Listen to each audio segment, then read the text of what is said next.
Josué capítulo 24, verso de número 15, diz a Bíblia: porém, se vos parece mal aos vossos olhos servir ao Senhor, escolhei hoje a quem servais, se os deuses a quem serviram vossos pais, que estavam da além do rio, ou os deuses dos amorreus em cuja terra habitais. Porém eu e a minha casa serviremos ao Senhor.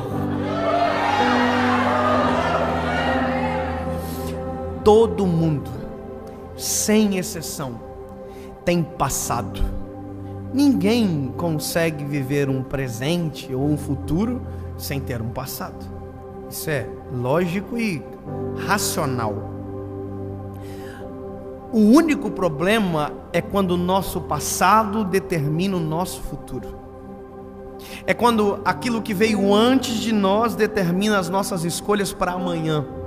É quando as escolhas erradas que foram feitas antes de nós, as palavras lançadas contra nós, sabe, determinam o que eu vou viver amanhã. Nem todo mundo teve o privilégio de nascer numa casa onde palavras de bênção foram a realidade sempre. Nem todo mundo tem o privilégio, a bênção de ter nascido numa casa onde o casamento é feliz de verdade, não é uma aparência ou viver um divórcio. A maioria das pessoas tem dentro da sua família histórias de fracasso, sabe?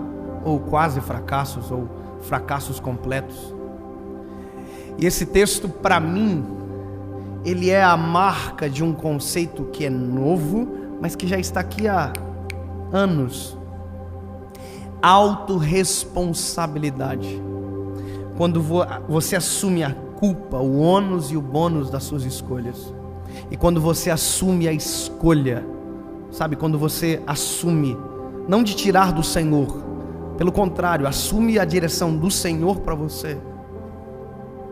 Eu acho interessante esse texto, porque quem está ouvindo isso é um povo que são filhos de uma geração que não entrou na terra prometida.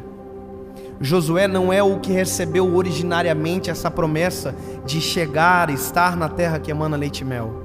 Quem recebeu essa promessa foi quem antecedeu ele na liderança.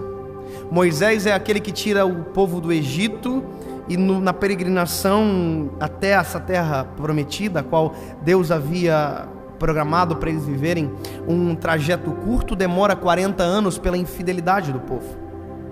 Chega um momento que Deus se cansa e diz: olha, ninguém vai entrar.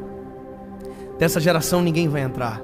Só entrará os filhos quando o último dessa geração sucumbir. Moisés não entra. Ninguém entra. Os filhos entraram. Só que veja, os pais que apontaram o caminho não conseguiram chegar na terra prometida.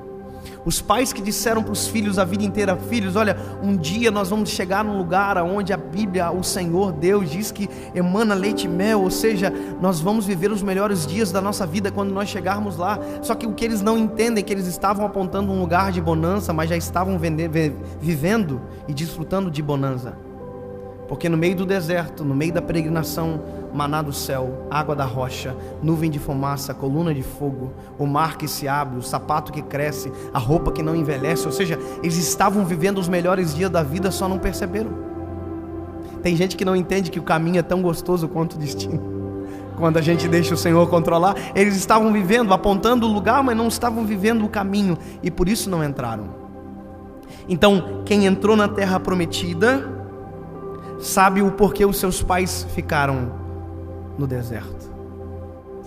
Veja, a gente sabe o porquê do fracasso.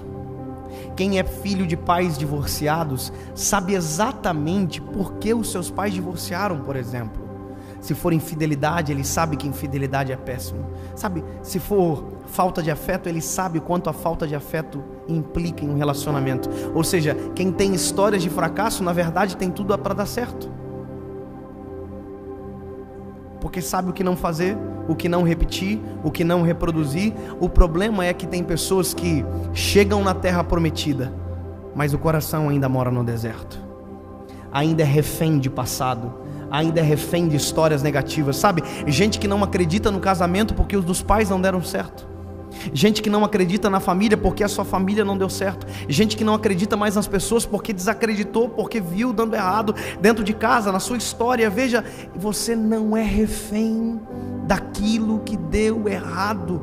Assuma a responsabilidade para viver algo novo. Assuma a ponta, sabe? Muda o paradigma que foi estabelecido sobre você. Você não é fruto de algo que disseram para você. Você é fruto daquilo que Deus tem ao seu respeito e disponível para entregar para você. Mas tem uma coisa importante aí: autorresponsabilidade, que é o que Josué está fazendo. Veja, Deus traz à tona, através da boca de Josué, tudo aquilo que o povo viveu no deserto. Deus lembra eles: olha como eu sou bom, olha o que eu fiz. Deus está se esforçando para trazer a memória desse povo que é bom, maravilhoso servir a Deus e não o passado. Só que veja, quando Deus para de falar através da boca de Josué, quem assume é Josué, e Josué está bravo demais. Ele diz: ei, se vos parece mal servir esse Deus, tudo que Deus fez de bom ele contou, e ele diz de maneira sarcástica: se vos parece mal servir esse Deus, escolham quem vocês vão servir. O que ele falou? Escolham a quem vocês vão servir. Ele está dizendo: vocês só são reféns se quiserem. Falaram que você é um idiota, você só será um idiota se quiser. Falaram que você é um fracassado, você só será um fracassado se quiser. Falaram que você não vai dar certo, você só não vai dar certo se quiser. Ei, quem veio antes que você divorciou, não deu certo o casamento, só dará errado o seu se você quiser. Porque se você quiser dar certo, escolha. Se você quiser que a sua vida seja o oposto daquilo que disseram, escolha. Deus tem algo novo para você a partir da decisão que você tomar. Ei, eu não sou aquilo que disseram ao meu respeito, eu sou aquilo que o céu gritou sobre mim nessa geração.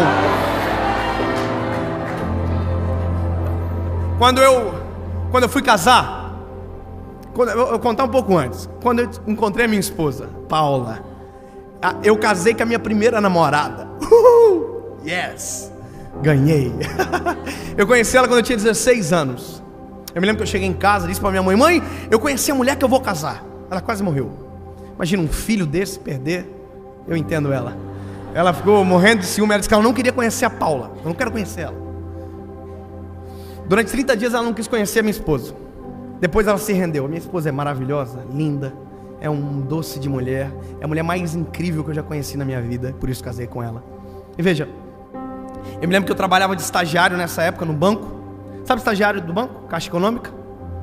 Eu era estagiário da Caixa Econômica. Você sabe que o estagiário da Caixa Econômica, com todo respeito à classe, a gente usa uma faixinha assim nas costas, um coletinho azul, uma plaquinha escrita assim: posso te ajudar? Mas na verdade o que eu queria escrever durante 2 anos no colete é: eu preciso de ajuda. Sabe? Tinha vontade de escrever assim: me ajuda, pelo amor de Deus, me socorre dessa vida. Porque a gente ganha pouco, sabe? Escravizado, não tem moral nenhuma. Acabei de denunciar uma profissão, olha só. Mas vamos lá, depois a gente corta isso. Eu me lembro que eu estava na cozinha assim, almoçando, tinha vários funcionários e o estagiário se achando, sentado na mesa. Aí eu me lembro que eu falei assim: gente, eu descobri a mulher que eu vou casar. Aí todo mundo assim: sério? Eu tinha 16 anos, estagiário. Só que eu não disse que ia casar amanhã, eu só disse que eu tinha descoberto a esposa que ia casar. E aí teve um homem que olhou para mim e falou assim: para de ser idiota. Casar é a pior coisa que existe na vida de alguém. E eu fiquei assim: oh my God. Porque eu era estagiário, ele era funcionário. Então a única coisa que eu podia fazer era ficar quieto. E ele disse: casar é horrível, casar é terrível, dá tudo errado. E foi falando, e foi colocando peso em mim. E eu ficando ruim, e todo mundo ruim. E ele: casamento é a pior coisa que o ser humano inventou. Isso está só. Irmão, quando ele terminou de falar, eu juntei toda a coragem de estagiário que eu tinha, quase nada. Olhei para ele e disse: amado, já preparando para fugir. Falei assim: você é casado? Ele disse: não.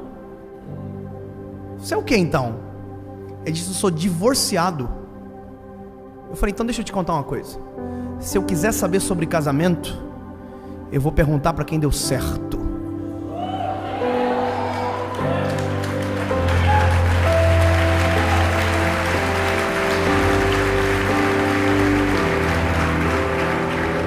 Me lembro de no final do dia passar na mesa de gerente, assinar uma folha. Brincadeira. Mas deixa eu te dizer, a gente tem que fazer isso. A gente tem que parar de aceitar lixo de gerações que foram passadas para nós. A gente tem que parar de aceitar legados de maldição. Para de se vitimizar, para de colocar a culpa em quem veio antes, que você assume a responsabilidade. Ei, o meu casamento será feliz. Teve divórcio no casamento de vocês, da família de vocês, dos pais de vocês? Olha pra cá. O meu casamento vai dar certo. Teve adultério? Eu serei fiel à minha esposa até o final. Sabe, porque a gente escolhe. É o que Josué está dizendo. Ei, se vocês quiserem dar errado, o problema é de vocês, porque eu e a minha casa serviremos ao Senhor. Você está entendendo? Ele está dizendo: ei, eu não sou refém do passado, eu não sou refém de um modelo fracassado que está posto. Deus tem algo novo para mim, Deus tem algo bom para minha história. Eu não sou refém. Tem gente que vive isso, sabe? O pai bateu nele, ele tem um filho, ele bate no filho. Para de passar aquilo que te fez chorar adiante. Para de passar aquilo que te machucou adiante. Eu estava assistindo um filme com a minha esposa esses dias, e a gente estava assistindo um filme onde o filho estava no quarto chorando, e os pais na sala brigando. E eu e minha esposa vivemos isso. Os pais brigando na sala e a gente chorando no quarto escondido. Quantas vezes eu chorei escondido no quarto, na época os meus pais não estavam bem, meu pai fora da igreja. Quantas vezes? E isso me doía demais. Sabe o que é isso? Eu sei o quanto dói ver a desunião dentro de casa. Portanto, eu tenho uma escolha. Eu tenho um filho agora. Eu tenho um filho, eu não vou fazer o meu filho passar por o que eu passei. Ele não precisa sofrer o que eu sofri. Sabe o que é isso? Eu decidi, eu e a minha casa serviremos ao Senhor. Isso é muito simples. Eu e a minha esposa, quando a gente foi casar, minha mãe falou para mim assim: filho, como você quer que seu casamento seja? Eu falei: como assim, mãe? Ela disse: você quer que seu casamento seja uma bênção ou um inferno?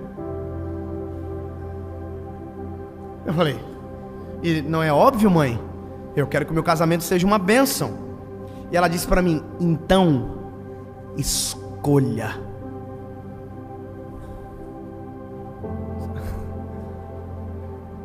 Mãe, como assim? Porque quando a gente escolhe, as nossas atitudes que seguem após a escolha condizem com a escolha que a gente fez. Se eu quero ter um casamento feliz, eu sei o que não fazer e sei o que fazer. Eu tenho todos os motivos para não dar errado.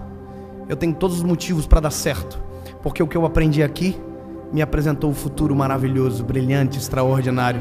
O que eu vi às vezes dando errado dentro da minha casa, isso é normal, só me ensinou aquilo que eu não devo fazer. Aí minha mãe falou assim para mim: escolheu? Então tá bom, então agora eu vou te dizer uma coisa. Convidou todo mundo pro teu casamento? Aí eu falei: convidei todo mundo, mãe. Falou: todo mundo mesmo? Falei: uai, como assim, mãe? Quem que a mãe tá falando? Minha mãe falou assim: Jesus. Você convidou para o seu casamento? A minha mãe é aquelas mulheres de oração violenta, irmão. Ela é crente mesmo. Orou 8 anos e Jesus salvou meu pai. Sabe o que é isso? É uma mulher que tomou a decisão. Eu só quero te dizer uma coisa: na ausência de sacerdote, se você não for o Josué dessa casa, Deus vai levantar um menino, a menina, a mulher. Na ausência de sacerdote, Deus levanta você para gritar bem alto: eu e a minha casa serviremos ao Senhor. É só um adendo para você. Sabe? A minha mãe olhou para mim e disse: convidou Jesus? Eu falei: não, mamãe, então convida. Só que eu tinha um problema. Qual é o meu problema? Eu sou chorão. Então qual que é o medo que eu tinha? O medo que eu tinha é o seguinte: se eu entrar chorando na igreja, o pessoal vai pensar que eu estou arrependido. Eu tinha tudo para entrar chorando na igreja. Imagina, todo mundo dizia: ó, está arrependido. E aí eu orei 7 dias, jejuei 7 dias dizendo: Jesus, eu quero que o Senhor esteja no meu casamento. Só isso. Eu quero que o Senhor esteja, eu quero te sentir lá. Mas não quero chorar na cerimônia, quero chorar antes, se possível, para não fazer vergonha. Cheguei no casamento, eu me lembro que quando eu vi aquelas flores tudo brega, vermelha, coisa mais linda do mundo. Na época era a coisa mais linda, hoje é uma breguice total. As bolas de rosa, parecia um velório assim, cara, top. Mas nós achávamos a coisa mais chique do mundo. E a minha esposa ainda disse: olha, eu quero uma decoração para a igreja ou outra para o salão. Toda metida. E Deus atendeu o pedidinho dela. Mas deixa eu dizer, eu entrei na igreja, olhei tudo aquilo, me lembro que eu comecei a sentir a presença de Deus, entrei dentro de uma sala e eu gritava chorando, dizendo: Tu é maravilhoso, Tu veio, Tu é real, Tu estás aqui, Senhor, Tu és o meu Deus. E aí eu me lembro, irmão, que eu comecei a chorar, eu estava maquiado. Sabe, irmão, sabe? Oh my God. Péssimo, irmão, o maquiador deixou igual um robô, coisa mais feia do mundo. E eu me lembro que eu saí assim, sequei a maquiagemzinha, entrei na igreja, sem chorar, casei com a minha esposa e fui para casa. E no dia que eu fui para casa, sabe quem foi comigo? Jesus. E sabe quem mais? Ninguém. O passado ficou para trás, as coisas velhas se passaram e tudo se fez novo. Porque no meio do caminho do deserto eu construo uma estrada, e no ermo eu coloco um rio. Recomeça, viva algo novo.